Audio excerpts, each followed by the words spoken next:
The story is that, di ba, I studied in England for a few years.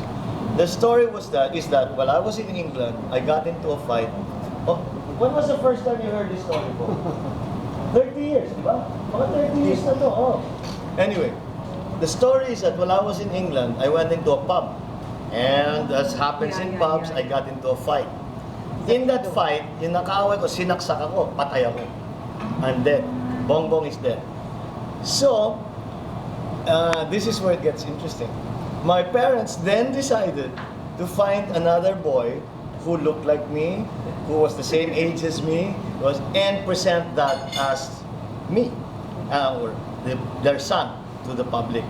And that the person you see now is the replacement, not the original. That's the story. Let's do a DNA. You sound like your dad, though.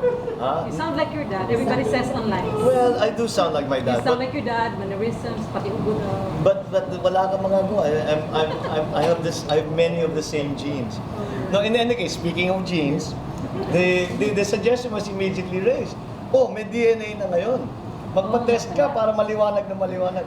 Sabi ko, niisip ko na mabuti, sabi ko, hindi, okay din maging urban legend eh. Di ba? Pagka naayos ko na yung problema, pagka na-prove ko na ako na, wala na yung urban legend, wala na tayong pag-uusapan. Sabi ko, oh, let the story go. And it's funny though, because when I go to schools and I open the floor, this subject comes up. Are you the real Bong Bong? And I have Who asked the question, though? kids.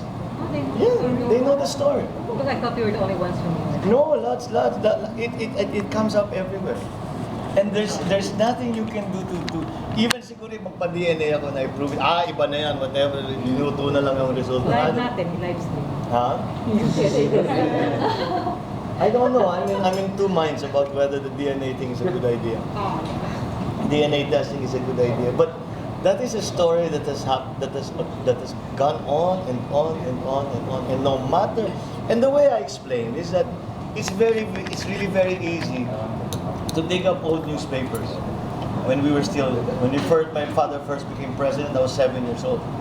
So look at my pictures from the time I was 7 years old to the time I was 8, 9, until the time we left for the United States, until 86. That's 20 years worth of pictures. And then compare them to me now. And I think naman, you cannot fake that much, you know. And the other question that always bugs me is that, why would my parents do such a thing? Think about it. Ay, naku, namatay yung anak natin. Hanap tayo nung kamukha niya, tapos wag natin papaalam kahit na kanino na namatay. Ihaharap natin. Why would they do that? What possible motivation would have my parents have? At most, they'll say, we'll make another boy, we'll have another son. But not find one that is exactly the same, that's of the same age, nakamukha.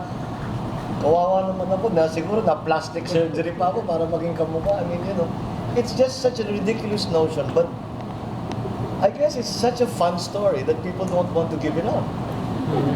And now that DNA is available, it looks like even I don't want to give it up. You've lived 30 years with it. Oh, I'm enjoying it too much already. Question? I have a question. What are the words that you live by that you remember from your father? Are there any words that you remember?